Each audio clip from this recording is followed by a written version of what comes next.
Bonjour à toutes et à tous, bienvenue sur votre chaîne d'information régionale, c'est Grand Lille TV.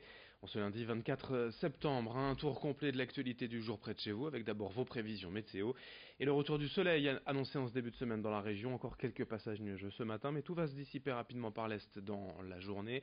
Alors ne vous réjouissez pas trop vite, tout de même, car l'air sera bien frais aujourd'hui, avec du vent de nord et des températures en baisse. À peine 15 degrés cet après-midi à Lille et dans la région pour les maximales, on en reparle bien évidemment après ce journal.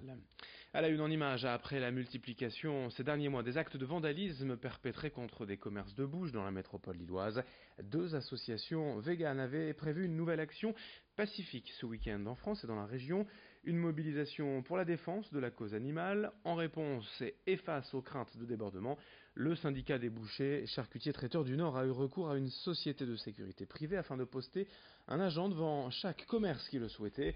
Aucun incident n'a finalement été déploré ce week-end, mais cette riposte des commerçants illustre bien la tension qui règne depuis ces derniers mois entre les deux camps. Écoutez ainsi le témoignage de la gérante d'une boucherie lilloise déjà attaquée 2 fois au micro de Xavier Silly. Au quotidien, on se demande dès qu'il y a quelqu'un qui rentre dans le magasin qu'on connaît pas ou qui semble, regarder, la façade, la vitrine où on a toujours sur nos aguets. Même le matin, dès qu'on arrive, la première chose c'est de regarder la vitrine, de regarder si, rien n'est tagué, rien n'est cassé. Maintenant ça devient notre quotidien et c'est même désolant parce que c'est pas le but quoi. Il n'y a pas de dialogue possible puisqu'on nous menace avant d'essayer les discussions. Donc maintenant l'avenir pour moi c'est d'essayer de faire notre travail correctement et puis d'essayer d'oublier tout ça et qu'ils nous laissent tranquilles simplement. Autre actualité, après l'annonce du plan pauvreté d'Emmanuel Macron il y a quelques jours, l'association Les Petits Frères des Pauvres se dit perplexe face aux mesures prévues tant il semblerait que les retraités n'aient pas été suffisamment considérés. Emmanuel Macron a ainsi annoncé la création de 300 centres sociaux pour lutter contre l'isolement des personnes âgées. Or, Alain Villet, le président de l'association, rappelle qu'aujourd'hui en France, plus d'1,5 million de personnes de plus de 75 ans sont pauvres et isolées. Seul le revenu universel d'activité pourrait être vu comme une bonne nouvelle, car cela permettrait d'augmenter le pouvoir d'achat des retraités. Explication au micro de Margot Sey. Il y a aussi une des questions qui nous tenait fortement à cœur, qui était la lutte contre l'isolement des personnes âgées, dont on nous avait promis qu'elle serait plus ou moins prise en compte dans le plan pauvreté, puisque pour nous, c'est sûr que l'isolement est générateur d'exclusion. Et donc, de fait, lutter contre ces personnes isolées, là, pour le coup, c'est 1,5 million de personnes âgées de plus de 75 ans qui se retrouvent dans cette situation d'isolement et qui sont susceptibles de basculer dans la précarité au-delà donc de la question stricte des ressources.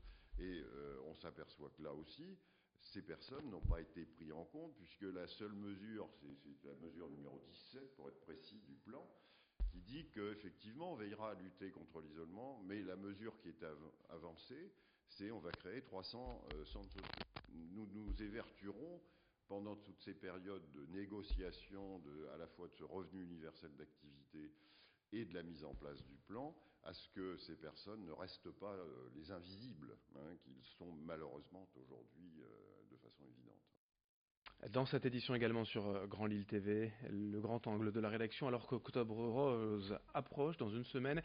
Et durant ce mois, comme toujours, de multiples opérations de sensibilisation à la lutte contre le cancer du sein vont être organisées. Edil Gunay s'est cette fois intéressé au destin de Maureen Govard, lilloise de 51 ans, touchée en mai 2017 par la maladie. Après 8 mois de traitement, elle a créé son association Mon Bonnet Rose et organise actuellement des collectes de bonnets dans les magasins électrodépôts. Reportage. Bonjour, je suis Maureen. Pour mes 50 ans, on m'a diagnostiqué un cancer du sein. Après 6 chimiothérapies et 30 séances de radiothérapie, Maureen est aujourd'hui en voie de rémission. Son combat contre la maladie, elle a choisi de l'afficher sur les réseaux sociaux. Son but ? Parler de sa collecte de bonnets qu'elle met en place au sein de l'enseigne pour laquelle elle travaille depuis 5 ans, Électrodépôt. 80 magasins sont concernés partout en France, comme ici, à Fâche-Tuménil. Récolter des bonnets pour les femmes atteintes d'un cancer du sein, c'est répondre à un besoin, selon Maureen. Les bonnets chimio sont souvent associés avec un petit foulard ou en tout cas sont plus couvrants qu'un simple bonnet qu'on peut trouver dans le commerce classique. Donc effectivement c'est un peu particulier. Maintenant tous les bonnets sont évidemment acceptés parce que chaque femme peut avoir des besoins différents et des envies différentes au moment de de sa chauvitude. C'est de la féminité, c'est réussir à rester belle pendant le parcours, si en tout cas on n'opte pas pour une perruque, ce qui a été mon cas.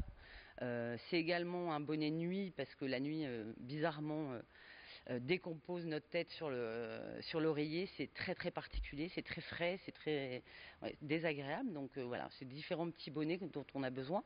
Et en même temps, de pouvoir le donner à la fin de notre parcours, c'est quelque chose de symbolique. Et de pouvoir dire, ben voilà, c'est terminé et j'aide une autre femme à pouvoir s'équiper. Pour organiser la collecte et la distribution en centre de soins, Maureen a créé l'association Mon Bonnet Rose, une initiative saluée au sein de son entreprise. D'installer ces boîtes à collecte, ça nous paraissait naturel de l'aider. Ça fait partie effectivement de nos valeurs. La solidarité chez Electrodépôt, c'est quelque chose d'important qu'on met déjà en œuvre par d'autres actions pour les collaborateurs.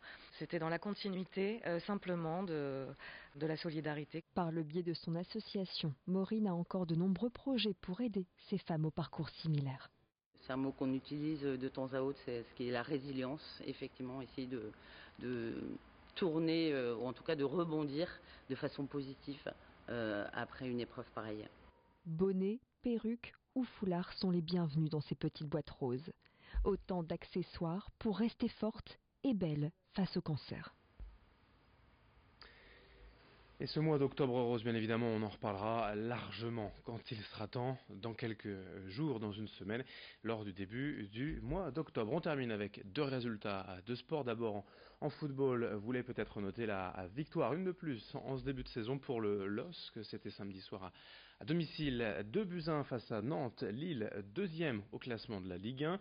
Et puis en basket, début réussi également pour le basket lillois. Le LMBC s'est imposé samedi soir à domicile en première journée de Pro B, 72-63 face à Denain dans un derby, un premier match réussi donc avec une première victoire pour les basketteurs lillois. Fin de cette édition, merci à vous de l'avoir suivi. Dans un instant, d'autres informations sur Grand Lille TV, l'info continue.